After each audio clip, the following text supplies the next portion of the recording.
Good evening, Beruchim Habayim Rabotai. Welcome to another edition of our Thursday night's class. Tonight's class we sponsor the Yilin Shmat Moriv Rabbi Shlem Zalman Ben Arav Binyamin Ze'ev Cheshin Zecher Tzadik V'Kadosh Livracha Zchuto Yagen Aleinu V'Kol Yisrael Amen V'Amen. It wasn't a random coincidence. The Yortzai was a few weeks ago. We didn't have a shiur that week still because of the local COVID phobias, but I purposely picked this week because Shlema spoke to me many times about the subject that I want to speak about tonight. If we go and take a random survey on the streets and ask people, what's called somebody who's powerful? If you ask 10 people, you probably get 10 different answers. If the guy is a bench presser, so he'll say if he has a 6, a 12, a 18, a 36 pack, I don't know what they're up to already. If the guy is into politics, he'll say maybe the President of the United States, if he's pro-Trump. If not, he might say that lady who likes ice cream. Each person would answer something else. If a guy is a law professor, they say Hakima Daya Beremizah. Wise people, you only have to hint to them. So I don't say Goyim's names in the shiur, I just hint. If you talk to somebody who's, in law, so he'll maybe give you some famous judge, and that's a powerful man. Each person is gonna. And if you talk to somebody who's religious, and when I say religious, I don't mean Jewish religion, Lavdil, other faiths as well, he's going to tell you God is the most powerful entity in the world. But honestly, to somebody who doesn't understand what God is more or less like the guy who's talking about a six-pack. It's just it's an association. When you ask a young child what's powerful in your eyes, assuming he's growing up in a healthy home, normally he thinks his father's the strongest thing in the world. Daddy, that's his resemblance of power. I don't know how many of us will admit to this, but when we were young boys, in preschool, minus probably, daycare center, when we used to fight with our friends, my father's stronger than yours. That was more or less the way it went. That's a child's idea of power. So what is it? Are they all wrong? Are they all right? And what does it make a difference? Because at the end of the day, everybody likes power. That's the human nature. And whoever doesn't agree to that is just lying to himself. It's better to be honest and flawed than to be dishonest and have the ultimate flaw.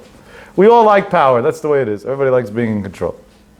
I've proven this in different ways many, many times. In reality, most of the things we do in life is just to obtain more power. Even money. The guy's worth $100 million. He could live the rest of his life peacefully, and he's still slaving 9 to 5 at work. What 9 to 5? In the American culture, it's 6 in the morning until he collapses practically. What does he need more for? So the shallow understanding is of what Chazal teaches, Yesh lo maneh rotzeh ma'atah, and we explain it because you always want more. You always want more is a factual thing. That's not an explanation. What's the explanation? So Chazal say, there's a huge desire to have more. What's the desire to have more? You can't even spend it even if you tried. So what's the desire? Power. I am the richest man in the world. That's a very powerful statement. Meaning the human mind is always seeking power. It's ingrained in us. Hashem did that purposely. And we have to understand how to use it in a good way. It's not a bad thing. It's a good thing that it's like that. Otherwise, nobody would have any motivation for anything in life. Actually, if power is used the right way, it can be a huge motivator to be a leader and many other things, to be successful in many areas. But this is the Metziut. When we start this week's parasha, we see a power struggle. It was kind of a one-sided power struggle, but it was a power struggle. This week's parasha, this I'm saying for my Israeli audience. Sorry, in America we're 1 week behind, so you're getting your classes a week late. On delay. Forgive me. One day we'll catch up to you guys. ויקח קורח בן יצהר בן קהת בן לוי ודתן ואבירם בני אליאב ואון בן פלט בני ראובן. Comes a man named Korach, and he goes on some sort of campaign. And the Torah describes who he was. He's the son of Yitzhar, the son of Kahat, the son of Levi, and then there's others involved that the Torah quotes, Datan and Aviram, that were the sons of Eliab, and On ben Pelet, the son of Reuven. All right. We made this observation 3 years ago in a shiur in Parashat Korach. Vayikach Korach took, or we'll see what that means that he took. The son of Yitzhak, the son of Kahat, the son of Levi. If you're already saying his lineage, so continue. The son of Yaakov, the son of Yitzchak, the son of Abraham. Maybe you want to stop there, but okay, at least that far. And if we don't care who his grandparents are, because what does it make a difference? So why are we going back generations? One generation, that's very common in the Torah, because that's the way we identified people in the Torah. Like who there never was last names. So we knew this guy was Moshe ben Abraham. So that was a very common thing in the Torah. But to start going back generations, yichus, okay, very nice. So you have good yichus, therefore what? This is a very obvious question that we've quoted in the past. And what happens as a result? He's going on a campaign. We're going to discuss in a moment what happened exactly. They get up and they're going on this thing, 250 people, and not just 250 people, Nisiei Ahedah, the leaders of the Jewish nation. The leaders of the Jewish nation are going on a campaign. Kri'ei Moed Anshe Shem, they have all the titles of honor that you could have. If we would put it in our words, we would say they were called the Maran, Nagaon, Natzadik, Hasidah, Kadisha, whatever else, depending which community you are. If you're Hasidic, we would say Ha'admor maybe, each, wherever you belong to. They had all the titles. They were big babas. Really? How do you know they were holy also? From a very simple incident. At the end, if we fast forward in the story, because we're not going to read through all the psukim, I would hope everybody knows it. At one point, On ben Peled bailed out. He didn't join the crew. Last minute, he bailed out. How did he bail out? Not by choice. He had a wise wife. Sometimes in life, all you need is a wife that's a little bit smarter than you, and you do very well. It's true. Chochmat nashim banta beita. That's a pasuk. Sorry to all the male egos, but when Hashem defines success, chochmat nashim, the wisdom of women, banta beita, that's what builds Jewish homes. You want to have a Jewish home, we need the wisdom of women. Unbelievable. But anyway, so On ben Peled got saved. How did On ben Peled get saved? His wife saved him. How did she save him? So Chazal say, she gave her husband to eat something that makes you tired, whatever. Fell asleep when she knew that he was going to be called to join the crew to go to fight Moshe Rabbeinu. And she went to the front porch of the house and she took off her hair covering, her wig. She didn't wear a wig. She sat in the front without wearing a wig. Now don't ask me how al pi halakha she was allowed to do that. I don't know. I don't have an answer for that. It's a big question. And many Sfarim, they write about Chavatzel Dasharon has a long piece, and many other Sfarim have a long piece on it. Haidah talks about it. Many. But whatever it is, this is what she did. This is the fact. These Nisiyah Haidah, these people who are going with a mitzvah in their mind, they're going to fight Moshe Rabbeinu because Moshe Rabbeinu is a corrupt man in the way they're presenting their case. Come to On ben Pelet's house, and from far, one of them sees a woman sitting on the front steps without her hair covered. And at that point, nothing counts. They turn around and run away. Overdone. Because we can't see a woman that doesn't cover her hair. Did you ever come to the train station and see a neighbor that doesn't keep tzniut yet and wasn't covering her hair and ran away and said, I'm not going to work today, I'm not going on the train? I don't think so, right? Some of us go all over the world, to Bermuda, to Cancun, to this, willingly, to see everything in the world. And so we're not holding there. Up to here we agree. If somebody went and saw somebody didn't have their hair covered and ran away, they got to be pretty stringent, pretty fanatic. In today's society, they would call them right-wing extremists. Or in the current environment, they would say probably a Lakewood guy. That's my claim to fame these days. Probably a Lakewood guy. Square. They're so square. You can do mathematical equations on how square they are. I'd rather be square in paradise and sit near God, and we'll leave the other side as a blank. Use your imagination. This is where they were holding. They were the most right-wing in our terms, Hashem should forgive me for using these terms, I only use them so to bring it closer to us, right-wing extremists. They were tzaddikim, Yerei Shamayim, everything. They had everything going for them. And these people went to fight Moshe Rabbeinu. So the first Rashi, which is probably the most famous Rashi in the Chamisha Chumshei Torah, if I had to go based on experience of my years of roaming the world, Rashi HaKadosh writes, Vayikach Korach, parasha zu yafa nidreshet b'midrash Rabbi Tanchuma. This parasha has a nice darash in the Midrash Tanchuma. If Rashi wants to say something, so say. We'll quote the Midrash. Rashi quotes many Midrashim throughout the Pirush on the Torah. And if it's not important, so Parasha zu yafa nidreshet. This parasha has a nice darash to it. There are many, many answers on this. I'm not answering the Midrash Tanchuma part of Rashi, the quote. That we answered, I think, in last year's shiur. Reb Shlomo Zitzal used to tell us, what Rashi is teaching us is a lesson for life. Parasha zu yafa nidreshet. This parasha, this of course is not pshat, it's a remez. This parasha is applicable everywhere. Not just everywhere, even b'midrash. Even in a place that they're sitting and learning, even in yeshivot. Even in a place that has Rabbi Tanchuma. Even if you have the greatest giant, we still got to learn this parasha and learn a lesson from it. Because there's nobody who doesn't fall into the trap of machloket. At one point, everybody's tested with some sort of machloket. Of course, the Shem Shamayim, and I know all the Shem Shamayims already. I feel bad for Hashem, how much they blame on him. Everything's his fault. When things go good, so we forget this is Hashem. But as long as something's going bad, or there's a problem, it's Hashem. Hashem this, and Hashem that, and Hashem, and Hashem, and Hashem. And Hashem says, leave me alone.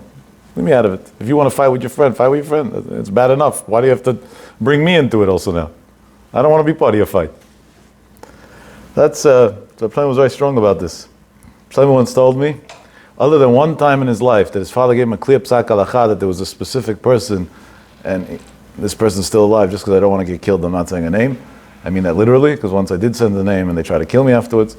But one person in Israel that has some fake version of Breslov, other than him, that his father told him that he has to fight until the end, he never once had an argument in his life with any person in the world.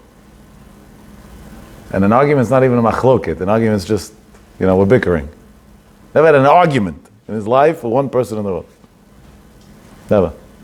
He said, and I never felt that I lost a thing by not arguing. I always came out on top. I always gained. It's true. We see it in day-to-day life.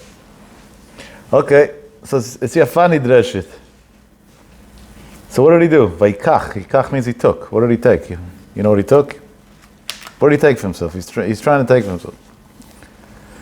Then we said, we stopped by Levi. We didn't continue. Why didn't we continue? That's Rashi's question. Rashi brings down Chazal. V'lo yizkir ben Yaakov. We didn't go back to Yaakov Avinu. Why? Shebikesh rachamim al atzmo, shelo yizacher shemo al machalakotam. Yaakov Avinu said a special prayer that when they discuss in the Torah the machloket of Korach, his name shouldn't be mentioned. He shouldn't have any association. Shneimar bekalam al techad kibodi.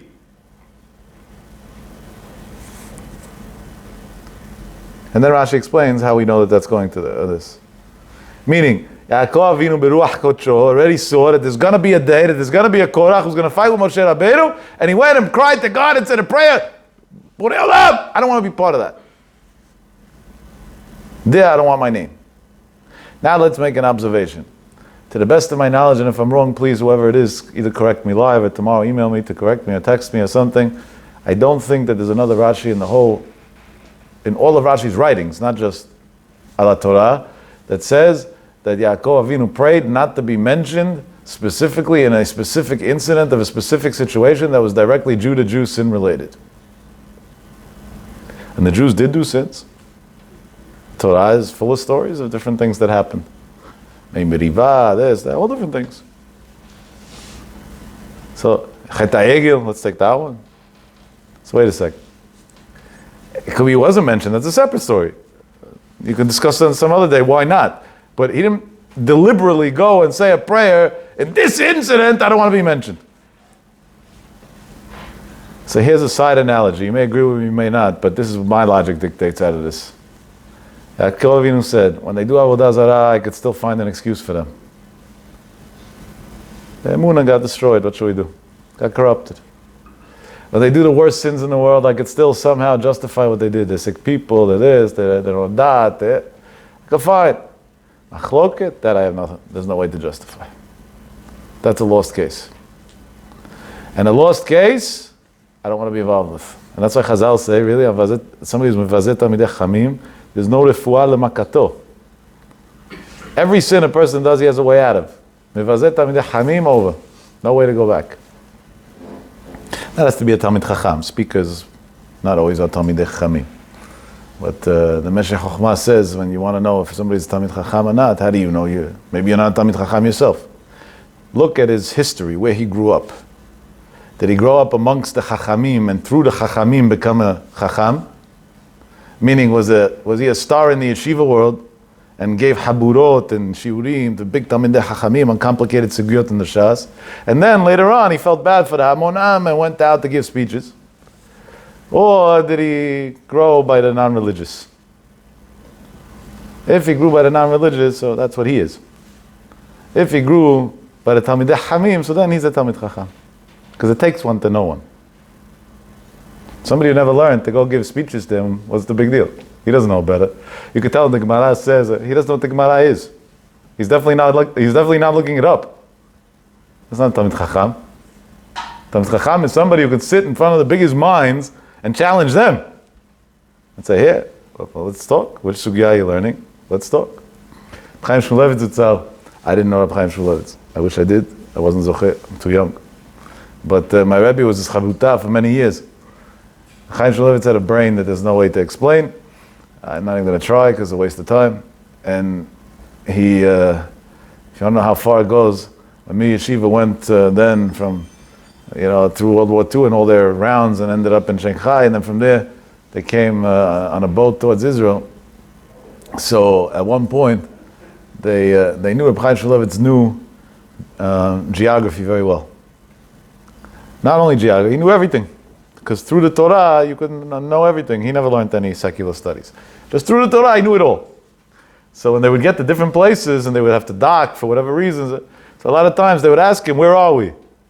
And he would figure it out in 2 minutes and tell them where they are, or what, sometimes even add on a few more words, what's going on. Once they docked, it was actually one of the ports in Italy.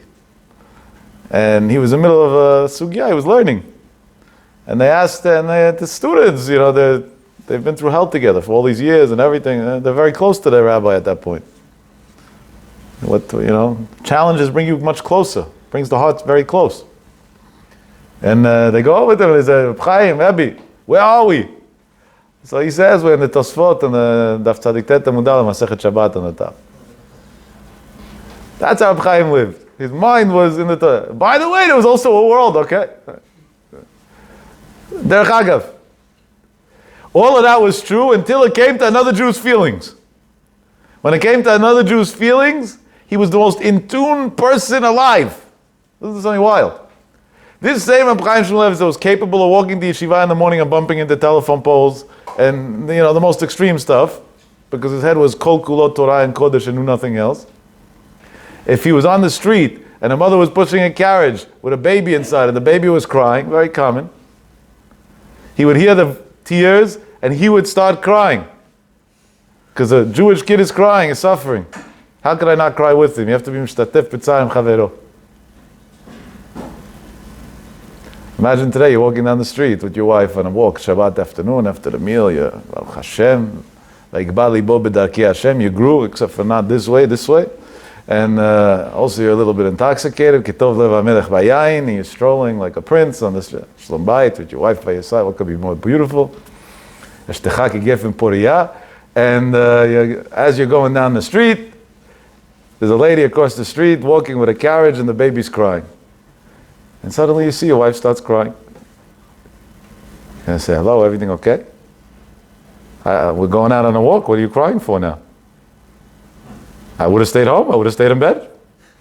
Shabbat afternoon, I'm tired. Sheina b'Shabbat ta'anug. That's the Rashi Devot. That's what the rabbi said in the shiur. He said, but the baby's crying. He says, it's not your baby, it's somebody else. Who cares? Let her learn how to be a parent. That's what most people would say. You know what? We'll do a fundraiser. We'll get her a nanny. She doesn't know how to take care of a kid, dysfunctional home. We'll label it. We'll get her a nanny. Chaim wasn't like that. He had a baby crying. He says, who cares why, what? It doesn't make a difference. So he eats feelings. He started crying. That's it. He's crying with him. That was an Adam Gadol. But anyway, Hashem said, here's the moach anak sheba'anakim, the greatest brain that could be. And that taught my Rabbi Chavrusa for many years. Many, many years. And he said he heard from Chaim many times. Chaim told him that the Yetzer Hara can't tolerate people, and Chaim Shmuel said this about himself, like me. Because we're his biggest enemy, because we sit and learn Torah. And he can't deal with it. He just can't handle it. No. So what's his Eitzah? He said, you know what his Eitzah is? He causes a machloket in the yeshiva, of course, l'shem shamayim and everything, and all the Torah is gone. Not worth it. Frightening. Comes Rashi and says, Parasha zun yafa nidreshet b'midrash. Even in the Bet Midrash, go be doresh this parasha. Because everybody's seeking power, and everybody can fall into the trap of a power struggle, of some sort of battle. Chaim Shmulevitz used to walk into the yeshiva sometimes, late at night when he was learning, to come to learn or to get a sefer or something. And there were boys there from all walks of life learning all different masechtot. In the yeshiva, they have one main masechet, but then they have so many subgroups of so many different masechtot in the Shas. Normally, when a rabbi comes to speak somewhere, he prepares before. Today I see them coming with papers, with iPads, with this, I don't know. Thank God they have papers. Imagine everybody converted only to iPads. I don't know what they would do Shabbat. Maybe there wouldn't be sermons, people get home on time. But one way or the other, they come all, Pasha's walking to the yeshiva. His mind is somewhere else at all. He's looking for a sefer, whatever. While he's looking, one of the boys comes over to him and says, Rabbi, a few of us are learning some sugya. Maybe you could help us out. We have a question. They would come right over. He would come right over, and he would talk to them about the sugya they were learning. Not only would he talk to them, Shlomo told me he was there many times when it happened.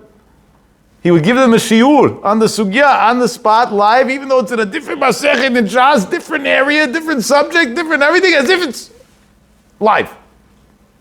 Like nothing. It's Gaon Olam. And this Gaon Olam, when he had to summarize where's the place that the Yetzer Hara might be able to make him fall, he said, Machlokit. True fights. And that's why, we got to think twice before we argue, but definitely before we talk about Talmidei Chamim, real Talmidei Chamim.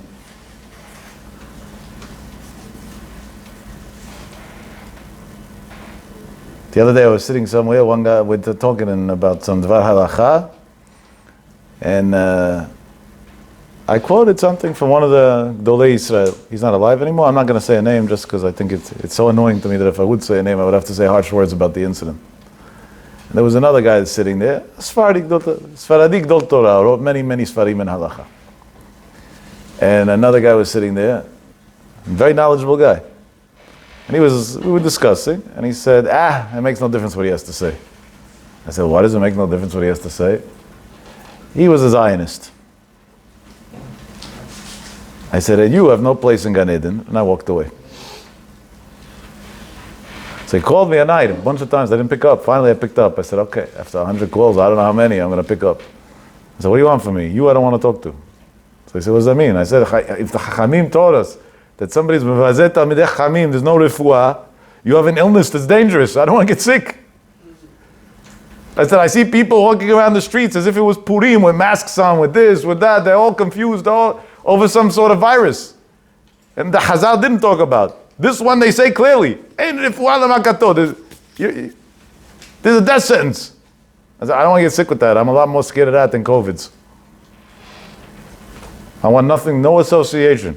I said, maybe if you go to Israel, go to his grave with a minyan, ask Mechila, then we can discuss afterwards. But you may ask, it's very time appropriate, no? What was the Hebrew date today?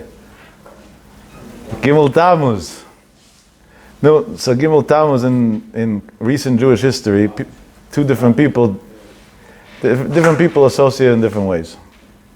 In some parts of Klal Yisrael, Gimel Tammuz, they call it the Lubavitcher Rebbe's Yortzeit. In other parts of Klal Yisrael, Gimel Tammuz, they call it Reb Shneur Kotler's Yortzeit. And this is an interesting thing that maybe people want to rewrite history and not discuss, and this and that. I think we should discuss it, because I don't see the problem with discussing it. Let's learn the difference between what's called the Machloket L'Shem Shamayim and the way we argue like idiots. Rabban Kotler and the Lubavitcher Rebbe, it's no secret, let's just say didn't agree on anything. Maybe they agreed if it was raining or not, that could be. But beyond that, there wasn't much more that they ever agreed on. To the point that Rabban's biggest student, who was once called Harav Shlomo Kalbach, later on became Shlomo Kalbach, he said he lost to Lubavitch. That's what he used to call it. They kidnapped him from me. I lost him to them. They didn't like each other. But it was a machloket l'shem shamayim. This one was going for the sake of God purely, and the other one was going for the sake of God purely, and that's how they didn't curse each other out. They didn't fight. Maybe the students did stupid things along the way. I'm not going to deny. But I'm talking about the rabbis, the actual people involved, the parties involved. Yeah. Another example. I was a student of Rav Shach. I don't think we have to say. Everybody knows that Rav Shach said some very harsh things about Gimel Tammuz before it happened, while he was still alive. Shach had his agenda against Chabad. When the Rav Shach heard that the Lubavitch Rebbe wasn't feeling well, he sat with a Tehillim, crying in bitter tears for hours and hours, praying that he should get better right away. And one of my best friends was there when it happened, witnessed the whole thing live. And he couldn't control himself, and he said, Rebbe, but I don't understand. Just a few years ago, you said all these things about him. He said, I had to say what I had to say because I disagree with the Ashkafa. But he's a tzaddik, and he's a Talmid Chacham, and he's somebody who did so many great things for Am Yisrael. What does one have to do with the other? Why are you mixing the two? And vice versa. I can tell you on multiple occasions that Lakewood Yeshiva was in trouble financially. Believe it or not, under the table. Again, it's not politically correct to say, nobody will want to admit to this. Chabad came through with large sums of money to help. I can tell you until this very day, in our Shabbat fund and another thing, some of the biggest donors are Chabad. But wait a second, my Rosh Yeshiva's grandfather and your Rebbe, they weren't best friends, at least not on paper. They didn't have a fight, they never fought 1 minute. They had a different opinion. It was like Bet Shammai and Bet Hillel, they fought the whole Shas, and therefore what? Their kids got married with each other. They were still best friends. Externally, sometimes you got to put your foot down and say, yeah, this is not our way. But from there to the personal level, one has nothing to do with the other. That's called the Machloket L'Shem Shamayim. Now let's assess our arguments with people. If we're in the middle of a heated argument with somebody, would we do a shidduch with them the same day? Guy ripped you off a couple 100,000 lately in business. Happened a lot in this whole COVID situation. Would you do a shidduch with him? Would you let your daughter get married to his son that day? I don't think so, right? Meaning our machloket is not l'shem shamayim. It's a power struggle. Who's more powerful? Who's a bigger bully? God doesn't like bullies. It's not a style. Hashem believes in the life of living gentle. Drachea darkei noam v'kol netivotea shalom.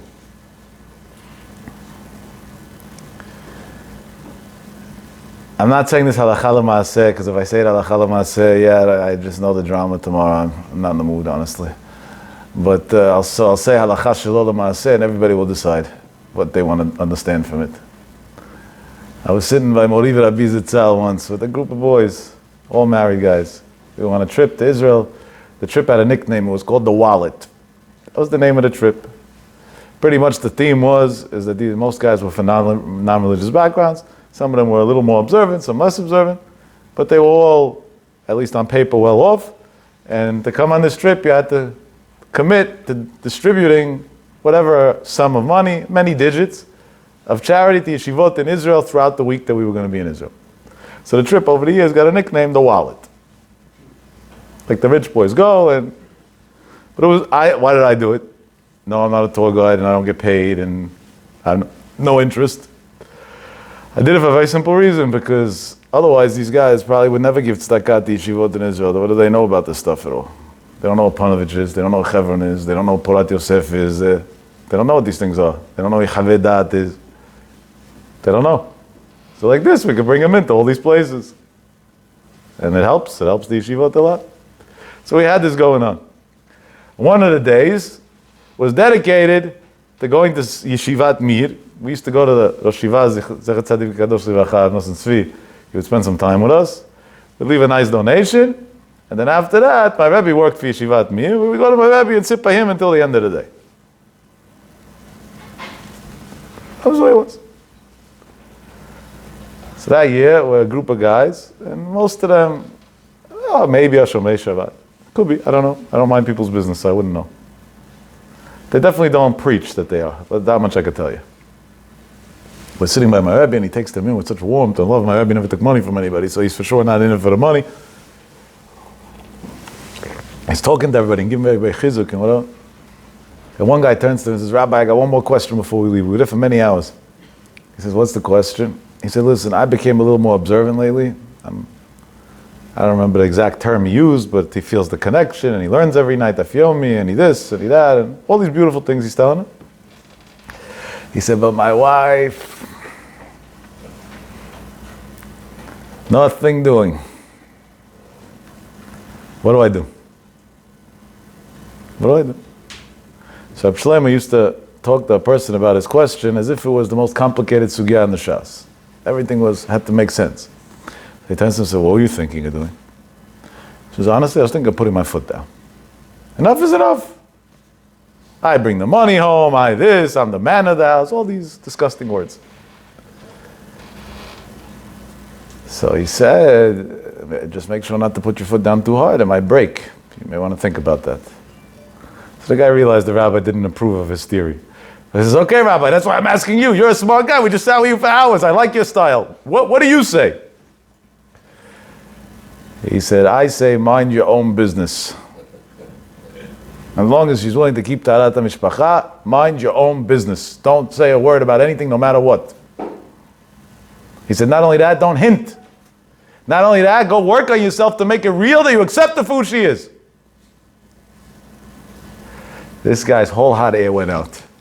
Here he's bragging that he goes to Daf Yomi and this and to Nitz and I don't know what he's up to, and this, all these beautiful things, and he just gave $1 million in Israel charity and mind your own business. That he's not used to hearing in life. He got 3,700 employees. They say, yes sir, no sir. That's what he's used to. And he says, Rabbi, now you're ticking me off. That's what he tells him. I was embarrassed to be in the room. I wanted to run out. Now you're ticking me off. Thank God he didn't say worse words. The rabbi says, yeah, sometimes the truth ticks people off. That's what it does sometimes. He said, can you explain it to me? He said, sure, I'm not done yet. He said, I was just giving you advice. Now I'm going to explain it. So number one, Chazal says, shot atzmecha v'achar kach shot acherim. So when you're 100% sure that you're kadosh v'tahor, did teshuvah and all your sins in life, pure beyond any reasonable doubt, then you can begin with others. But until then, shot atzmecha. Go, that energy should be used on yourself. He said, you have extra words to use? Say some Tehillim that Hashem should help you, that you should find the right way to go about things. And then he told them, and these words stuck with me. He said, number two, let's be honest. If you're going to say something, not only won't she accept it, deep down she's going to resent it. And the only hope that she'll ever get closer to Hashem, you now destroyed. Not only that, what's going to end up happening is you're going to get into a fight. And there's no mitzvah in the world that's worth the machloket. That doesn't nullify you. You have to keep Torah mitzvot, 1,000,000%. But don't say a word. I remember the flight back from Israel. It was the next night. It was like 30 hours after we left the rabbi, and then we were in the airport, we took a flight back. This guy sat near me. I got on a plane, it's after a week of being a babysitter of a bunch of rich boys. It's not a fun job, trust me. The only thing I wanted to do, 2 p.m.s and Laila Tov, wake up in New York. You don't have to pray on the plane on the way back from Israel if you take a night flight. It's great, it's perfect. 12 hours. They take off, make a bed, sheet, blanket, pajamas. Wake me up when we get there. And this tzaddik sitting near me, and he tells me, Yaakov, we got to talk. I said, what do you mean? He says, your rabbi killed me yesterday. And I respect you, and if you respect him, that means that by default I respect him. And so him, I don't know, he's older and this and that, I couldn't really reason with him. But you I can reason with. What is this? This is crazy. This isn't so, I should never say anything. I said, what wasn't clear? When you'll be perfect, then we could talk. Now you should never say, you should say. But after you're perfect. I said, by the way, I'll just tell you a secret. Once you're perfect, you die, because then there's nothing to do in this world anymore. God takes you upstairs. But that's a technicality. That's not what the rabbi said. That just happens to be. But yeah, that's what he said. And then we went through the whole back and forth of why there's no tochacha and why it's so counterproductive, and not only in religion and anything in life. Mind your own business, bug off, leave people alone. What do you want? What are you doing? What are you trying to gain? You're not going to gain anything like that. There's such better. And he was it, and there went my sleep. If you want to understand the intensity of this conversation, it happened over 2 great bottles of wine that Allah provided, and it took 11 and a half hours until we landed in JFK. I landed in JFK a little bit more tired than I was before I got on that plane, and I thought I was going to rest. One of my naive days. But when I landed, I saw that it went in. The guy says, you know what, you're right, I'm going to focus on myself. I got to learn how to be a good person myself. Then I'll think about others. It's not my business, you're right, I agree with you. It's as good we went on this trip to Israel. And then he had just given out $1 million to charity, so he joked and he said, that was his goodbye to me, but in the airport, when we were leaving the airport, he said it was a good $1 million lesson. He gave me a big hug, and he went his way, and I went my way. This happened, I don't know the exact number of years. When I know, I say, but if I don't say, it's because I don't remember exactly. But I know it was over 10 years ago. That much I can tell you for sure. Let's fast forward to 2020. The problem is the opposite. Yaakov, can you tell my wife to bug off already? It's Sunday, I want to go out to the mall with her. She says, it's a waste of your time. The whole week you're at work, go learn. It's Monday, we have a wedding of a cousin. She's like, yeah, but it's not so tzniut, there's no real mechitza. Maybe we could skip it, send them a bigger gift instead.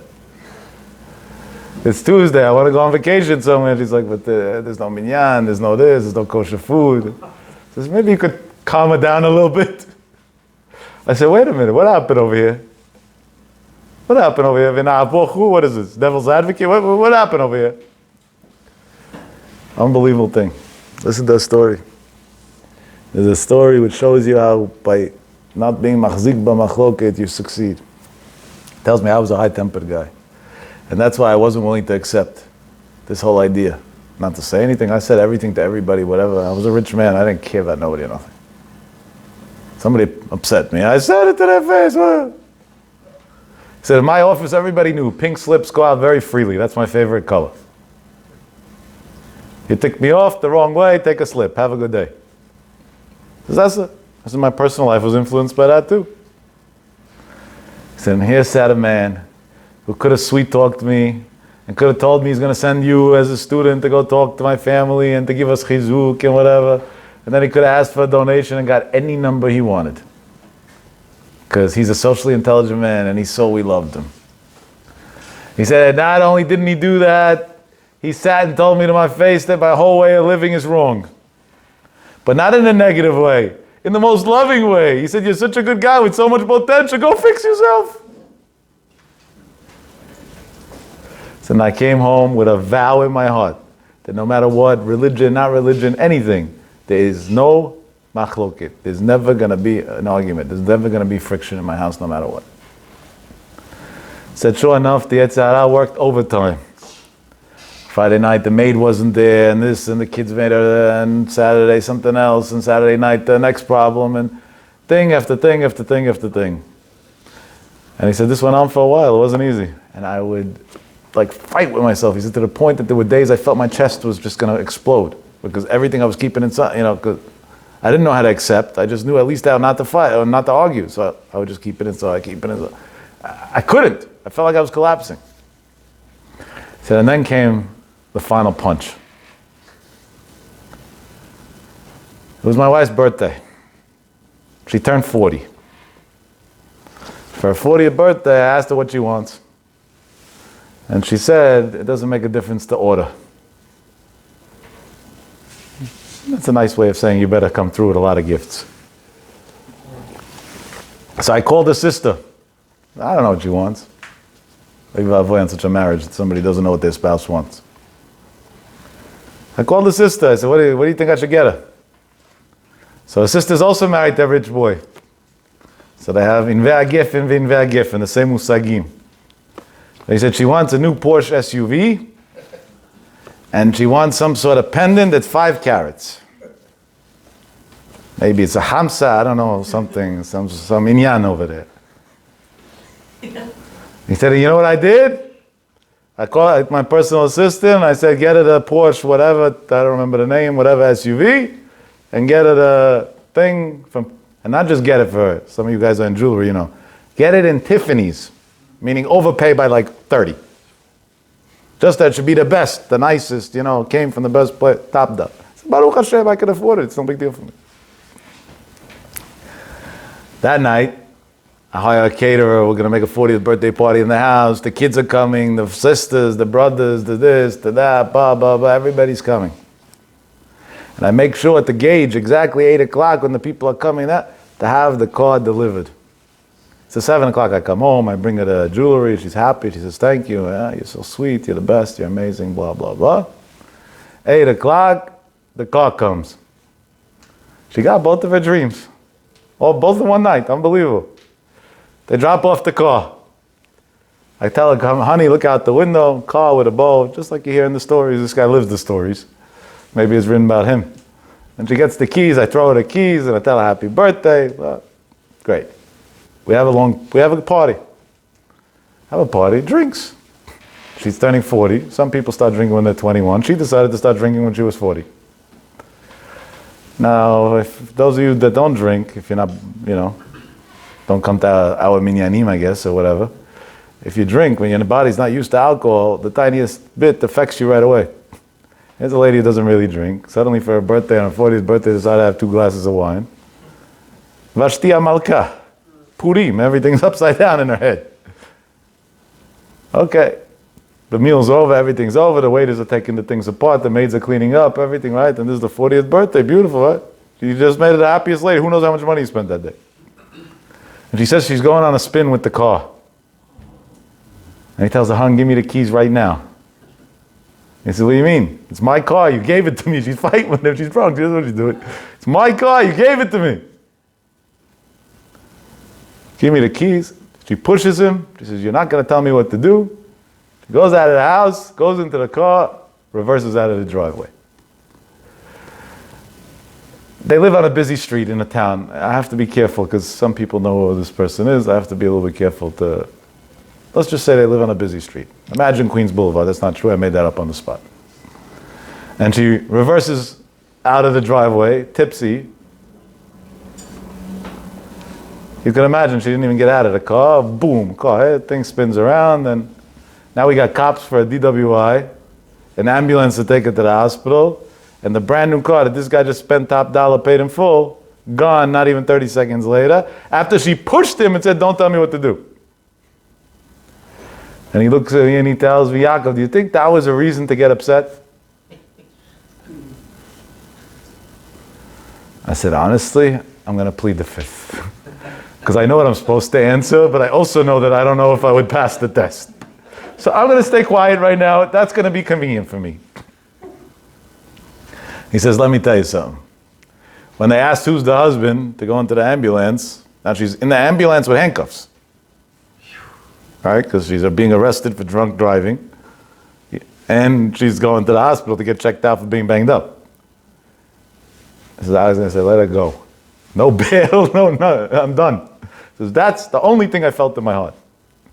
And suddenly, it's like I saw the rabbi's image in front of my face. And he said, when you finish fixing yourself, then think about other people. And in 3 seconds, I thought in my mind, and I begged that nobody should ever do such a thing, because it's really pikuach nefesh. It's not a joke. It's not one of these fake pikuach nefesh. It's a real pikuach nefesh. If you had a tiny bit to drink, Stay away from a steering wheel. It's pikuach nefesh. Forget about the law. You're going to kill somebody or yourself or both. There's no excuse. I'm good. I'm used to it. No. If you're crazy enough to say you're good, then for sure it's dangerous to drink. Then you shouldn't be drinking in the first place. I said, how many times when I was younger I used to have a few. The law says 1 beer. I had 4 beers and I would drive home. How many times over the years was I hanging out by a friend that 4 glasses of wine drove home like a nutcase? So now I'm going to judge her.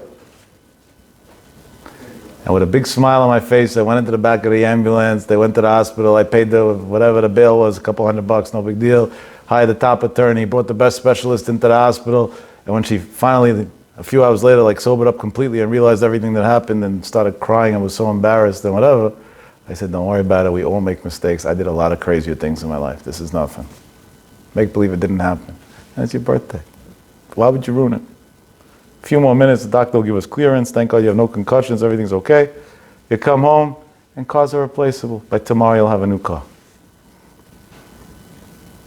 He says, we came home. By the time we got home after this whole balagan and dealing with the hospitals and police and all the craziness together, it was 7:15 in the morning.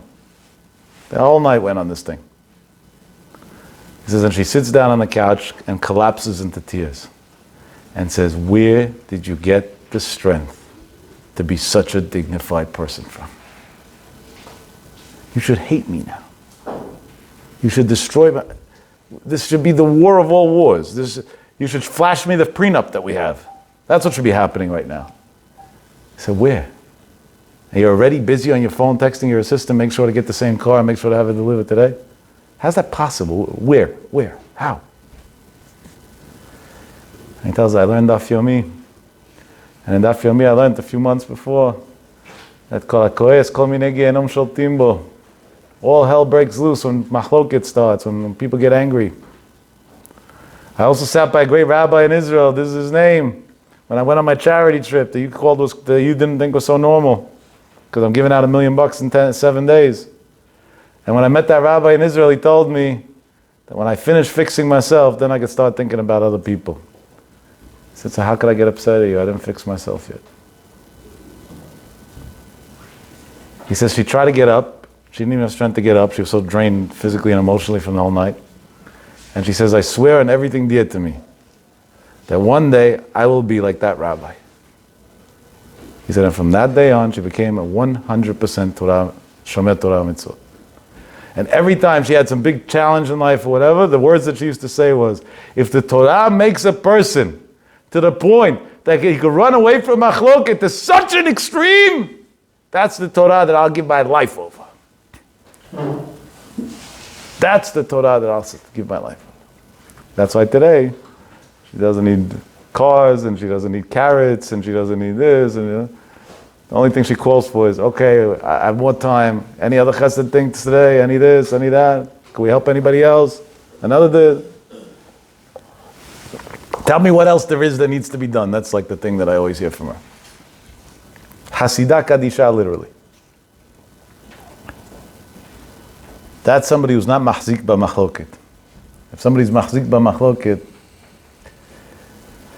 yeah, nothing good comes out of arguing or fighting. We're friends. I wish I could stay all night, but tonight I have other obligations too that I have to move on to. But I do want to say this. If there's one gift that I can give you, for years and years I preached chesed. I didn't preach as a preacher. I preached as an example. I lived a life of hefker for chesed. Today we came to a new situation in Klal Yisrael. That people are fighting like animals with each other. And now the finances are tough, unfortunately, by most Jews. That's always the prime trigger of machloket. There's a lot of machloket. I see brothers that don't talk to each other, family members that don't talk to each other, kids that are fighting over their dad's inheritance while the dad is still alive, and they don't talk to each other. People getting insulted because he didn't come to my wedding, and he didn't come to my this, and he didn't come to my... Get a life. What's wrong with you? Don't be machzik b'machloket. There's no point. You're not going to gain anything. You're going to lose every single time. And even if you think you won, in Olam Haba, you lost your Olam Haba, what'd you gain? And what I really want to stress is we're talking about a Talmid Chacham. Who are you to to even voice an opinion. What do you know? Did you study the amount of Dapei Gemara that he studied? Do you know Shas by heart like he knows? Do you know all the poskim like he knows? Who cares what you think? With all due respect. It doesn't make a difference what you think. A lot of times people come to me and say, what's your opinion about this? I said, I don't have one. They said, what do you mean? You're an opinionated guy. You have an opinion about everything. I said, I have one, but it's not my place to share it with you. They said, what does that mean? Secret information? I said, yes. Why? I said, because this is a question for Gdol Torah to say. So what does it make a difference what I think? Who cares? Today, every pulpit speaker is already voicing opinions. Nobody's interested in your opinions. Keep them to yourself. Leave it to the Talmidei Chachamim. They learn Shas and Poskim. And not that learned once, that are proactively reviewing Shas and Poskim. On the Sephardic end, Maran of Shalom Cohen, and the Ashkenazi and Reb Chaim Kanievsky, Atu Gdolei Israel. These are people that finish Kol HaTorah Kula every few months. We know once a year. Once a year is the cover story. Every few months. Leave Torah to them. Leave that Torah to them. Don't. Okay, so you got a job at a synagogue and they pay you a few $100,000 a year. Therefore you have an opinion. Therefore you should be even more humble. You're using the Torah k'kadom lachpor, but you're making a living on Torah. Nobody's interested in what you have to say. You want to give chizuk, you want to give emunah, you want to teach halacha based on poskim from previous generations, not your own opinions. Adrabah, that's beautiful. Ta'agdil Torah ula adira. But we also have to know humility. There's certain things that are things of Gdolei Yisrael. Unfortunately, amongst Gdolei Yisrael, even today, we see machloket. But we have to understand that it's not machloket. It's because we have a sick way of thinking, we think it's machloket. They're arguing about very holy things. And if we want to save our lives, we will stay out of it. One of the famous machlokot in Jewish history recently, that they're both not alive, they passed away a few months apart from each other, was Maran Rav Shteinman, Zecher Tzadik Livracha, and Maran Rav Shmuel Auerbach, Zecher Tzadik V'Kadosh Livracha, Schutam Tagen Aleinu. And I say Schutam plurally in one sentence deliberately. There are many days in my life that in the morning I sat by Rav Shmuel and talked to him and learning, and in the afternoon I sat by Rav Shteinman and talked to him and learning. In the recent years I'm talking about, not in the old days that it was simple like that. Because what does one have to do with the other? They have their thing, fine, that's not my business. These are the Gdolei Olam. I want to learn from the Gdolei Olam. And Adrabah, if they see differently, then I want to hear all opinions. I want to be able to see more Shivim Panim LaTorah, learn more ways, more Chidushim. Rav Shteinman taught me unreal lessons in patience and understanding of others and acceptance. And Shmuel taught me unreal lessons in not being scared to say what you have to say when there is the rare moment that you do have to say something. And it's very rare. And many times he stressed that to me too. So because they had an inyan between them, so therefore I have to get involved, who am I? You know how arrogant you have to be to have an opinion within a machloket of Gdolei Yisrael? How sick you have to be? Who are you at all? Did you learn 2% of what any one of these rabbis learned? Do you even know 1/4% of what any of these people accomplished in their life? No, so you're voicing an opinion. Imagine a first-year med student goes to one of the biggest doctors in the world, who has a Nobel Prize in medicine and God knows how many degrees and accomplishments, and tells him, doctor, I think your speech on this and this medication is wrong. The doctor will look and say, Majnoon, I invented the medication, what wrong? And today we have 21-year-olds that are voicing opinions about rabbis that are 85. That are sitting 85 years straight, non-stop, learning Torah. That's a sickness, and that has to stop. And I think you should take to heart the story that I shared with you tonight. By the way, it's my first time ever sharing the story, even though it's an amazing one, because this guy didn't let me share it until recently. Now he let me finally. You're not going to gain by preaching. And today more than ever, it sickens me, some of these videos I get on YouTube that they send me from clips and whatever. And it's supposed to be chizuk, what chizuk? Doomsday videos, I call them. It makes me sick. What are you doing? What are you trying to accomplish? Did you perfect yourself? Did you become something? What are you accomplishing? For what? People walking around the streets depressed and heartbroken right now. Their lives were turned upside down. Every age category is traumatized in one way or the other. Last night I attended a birthday party. By the party, there were people that were convinced that there's some sort of illness that's killing everybody now. Even after everything. People walking around, and we're not talking about dummies. I'm talking about highly, highly, highly intelligent people with many degrees. And they tell you, medically we understand why it's wrong, but there is no rationale in fear. Which is not true, by the way, but at least that's what you think when you're in it.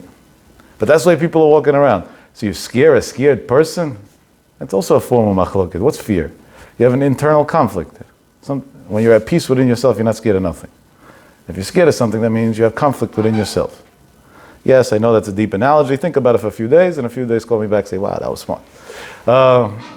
You see, sometimes it takes time to digest. If you're whole within yourself, then you're not scared of nothing. What are you scared of?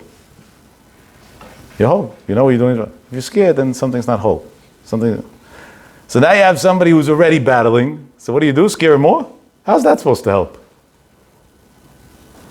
Imagine a kid can't fall asleep at night because he has some fear. He heard these idiots with their fireworks now all over the place, so it should sound like gunshots. He thought it was gunshots. He can't fall asleep. You saw those idiots? Maybe when a few arms come off, they'll stop. But until then, they won't learn. They have to keep everybody up at night because of this selfish arrogance. So these poor kids, they're hearing these things. They don't know if it's a bomb, a gunshot. In this world, you don't know anything. They don't know what's coming at them. The kid's scared. He's scared. He's not falling asleep. And his mother or father yells at him, if you don't go to sleep now, tomorrow, blah, blah, blah. Does that make sense to you? Guess what? A lot of parents do that. Why doesn't it make sense to you? Because you don't scare a scared person. That's the first rule in life. Every badat understands that. So right now, the whole Am Yisrael is scared. Don't say a negative word to any Jew. Right now, more than ever, we have to hug everybody. Well, some people don't hug because it's not 6 feet. So maybe make like Batya Bat Paro. It should be a long arms. Then it'll be a 6-foot hug. It says, Ki make tzaytcha me'eretz Mitzrayim me'erenu miflaot. Hashem will make miracles in Yemot HaMashiach like Yitziat Mitzrayim. By Yitziat Mitzrayim, when it started, Batya Bat Paro's arms became long. Maybe that's what's going to happen soon. I don't know. Maybe that's the only solution for these people. But one way or the other, now is the time that we got to be as peaceful and as loving, as ba'achdut, and as supportive of one another, even when we have our differences. Our opinions are never going to be the same. After everything that happened in the last 4 months, I know very clearly that there's a big divide in the Jewish communities around the Orthodox world, definitely in the United States of America, and unfortunately it's a divide that's here to stay. And therefore, if the other side has gdolim, meaning people at an older age that learn Torah b'iyun for many, many years without learning Sfarim Chitzonim, they didn't go to a place that's a university and also calls themselves a yeshiva by accident, then Elu ve'elu divrei Elokim chayim. Everybody's entitled to their opinion. And if they don't have gdolim, then it's Korach v'adato. Who cares what they have to say? So don't be impressed. What does it make a difference? And one way or the other, stay out of it. Because from arguing and from telling people what to do, you're never going to get anywhere. After 21 years on the podium, I'm proud to say, "Matzati tov laguf el hashtika." Look away, love Jews, give them chizuk, tell them everything will be okay, help them out, stick your hand in your pocket even though it's hard for you, give them what they need, show them that you love them, and everything is okay at the end. Everything works out. Because HaKadosh Baruch Hu loves those who love His children unconditionally. Hashem should help, but that will be the way that we accomplish the ultimate power of the world. One who never argues with anybody. Our definition of what is it to have real power? I can't lift a 20-pound bag of potatoes. I'll tell you openly, I'm not embarrassed. I don't go to the gym. Now there's no gyms, but even if there was, I only regret one thing in my house when I built it, is that I built a gym in the basement with some equipment. I wish I would have done it in my bedroom. At least I could have used it as a coat hanger. But in the basement, no. And just the maid has to clean the dust once in a while. I'm not one of those guys. Now, I'm not saying it's healthy, by the way. So it could be midin v'nishmat, and people should do it. And that wasn't the point. But everybody with his taste. But that's not a gibor. You could have muscles and all the packs. You're not a gibor. You have physical strength, which might be important. I'm not saying not. It's a crazy world out there, so it might be important. But that's not a gibor. You have self-control, you're a hero. Somebody upsets you and life goes on. And not fake and you hold it inside with a grudge like a psycho. You really love them from your whole heart, af al pi kein, even though they did. At that point, HaKadosh Baruch Hu says, you're my hero. You're the one who has real power. And if you have real power in this world, and Chazal Kol Gibor in this world, imagine how much power your prayers have. Maran Agrach Kanievsky Shlita said from his father, the disciples itself, that the disciple said at a moment that a person controls his anger, at that moment he should use it as a moment of tefillah. Because we know that when you do a mitzvah, right after you could pray for things. That's why we say Arachaman after Birkat Hamazon and many other examples like that throughout the day. He says the biggest mitzvah is to control your anger. But to control getting upset, to control yourself from fighting with somebody. The biggest reward is pray right after. Hashem at that point is ready to listen. He said, you didn't go down to somebody else's level, you didn't nitpick with him, I'm not going to nitpick with you. Midah keneged midah. And many people in Klal Yisrael, so many big nisim in Yeshua through that method. Because Baruch Hu should help, we should never be machzik b'machloket.